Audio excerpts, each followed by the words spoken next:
Okay, hi guys. We got a new book. This was Chloe's show and tell today. Oh, yesterday.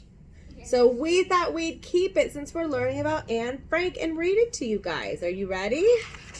Okay.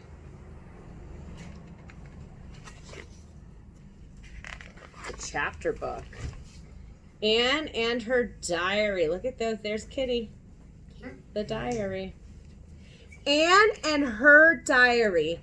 It was a warm summer's day, but the rain was pouring down, drenching the streets of Amsterdam. In spite of the heat, 13-year-old Anne Frank and her parents left home dressed in layers of clothing. Anne carried a satchel stuffed with things that she had gathered up in a hurry. The most precious was her new diary. Anne had already filled several pages with the events leading up to this day. The date was July 6, 1942, the day Anne's family had to go into hiding. They were hiding because they were Jewish, and Jews were being terrorized by the Nazi rulers of Germany. Now that the Nazis had occupied the Netherlands, the Franks were in great danger. The Franks were afraid that they would be noticed along the walk to their hiding place. They knew that the Nazis were rounding up Jews and sending them to camps. Most of them were never seen or heard of again. The Franks' hiding place was an annex behind a warehouse where Anne's father had owned a business. The annex had a secret entrance and several rooms with blacked-out windows. From the outside, no one could tell that the people were living there.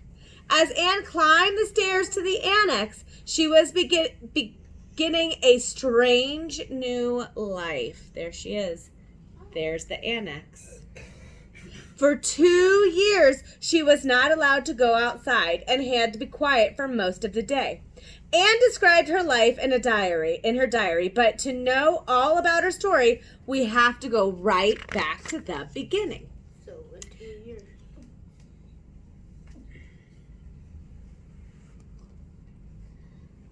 The early years. Anne Frank was born on June 12th, 1929 in Germany, a city called Frankfurt. Her full name was Anneliese. She had a sister called Margot. Margot was 3 years older, a gentle, shy girl who was loved by everyone.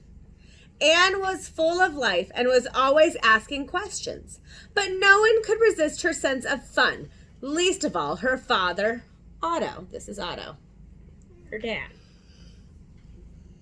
Otto worked for a bank and lived with his wife Edith and his little girls in a comfortable apartment close to the countryside. There's Mom, and there's Margot, and there's Anne. Until Anne was nearly 4, she had a happy childhood full of good things. But then events in Germany changed the family's life forever. Adolf Hitler was a leader of the Nazi Party. On January 30th, 1933, he became ruler of Germany. Hitler blamed the Jews for many of the country's problems, and he began to make life difficult for them. Jewish people began to lose their homes and their jobs, and the rest of the German people were told to have nothing to do with them. The Franks moved to another neighborhood where the people were still friendly, but every day the situation was getting worse. This is Adolf Hitler. It says Adolf Hitler was a dictator, which meant he had complete control of Germany. Huge crowds of Nazi followers gathered to listen to his speeches. Horrible slogans about Jews were sprawled on the windows of Jewish-owned stores. And there were stories of punishments and beatings in the streets. Otto Frank decided to move his family to Amsterdam in the Netherlands. He believed they would be safer there among the Dutch people, and so they were for a while. Oh, look at that.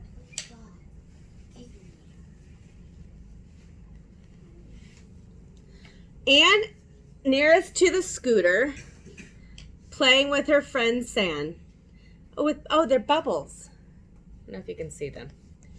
Anne's new home was an apartment on Mervideplein. in Amsterdam. She soon made new friends. Some of them were Jewish children whose families had also fled from Germany. Anne and her friends liked to play hopscotch on the wide sidewalks and race along on their bicycles and scooters. Hide and seek and tag were favorite games on the grassy playground outside the Franks' apartment. In the winter, Anne loved to go ice skating. Anne grew into a happy, popular girl who loved to make people laugh. Sometimes she was in trouble at school for talking too much. One teacher gave her the nickname Mistress Chatterbox. But when Anne was 10, her life was turned upside down and all over again. Dangerous times.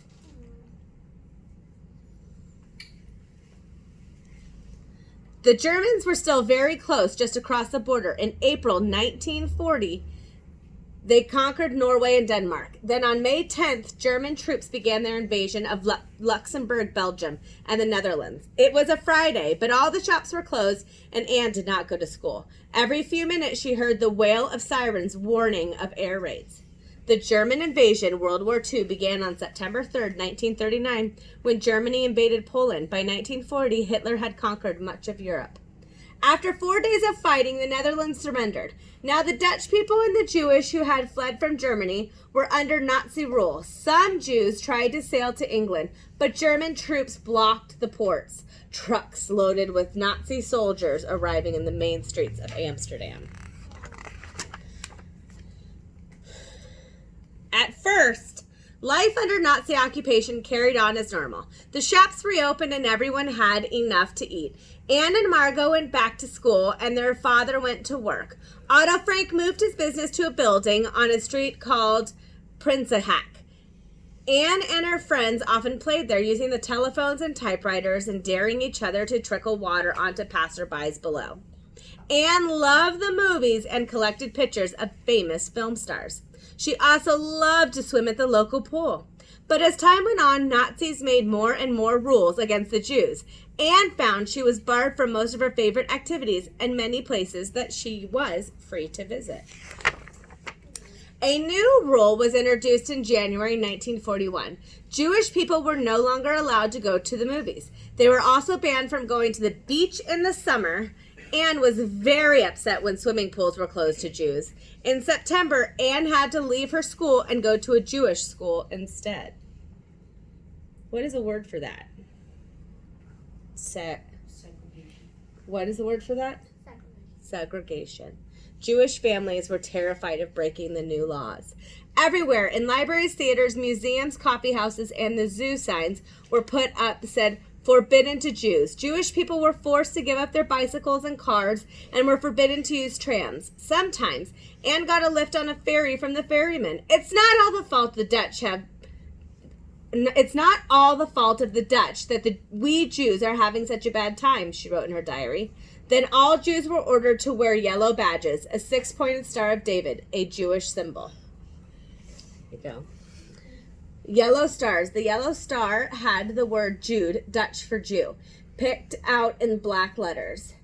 The badge meant that Jewish people were to be treated as outcasts. June 12, 1942 was Anne's 13th birthday. Despite the hard times, she got lots of presents.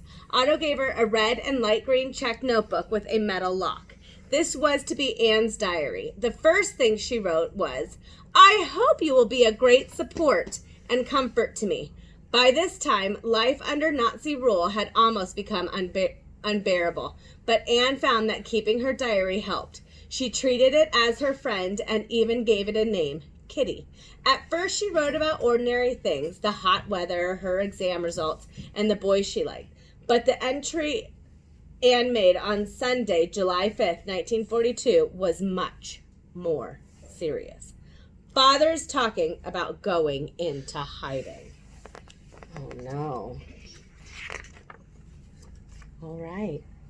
We'll continue this in a minute.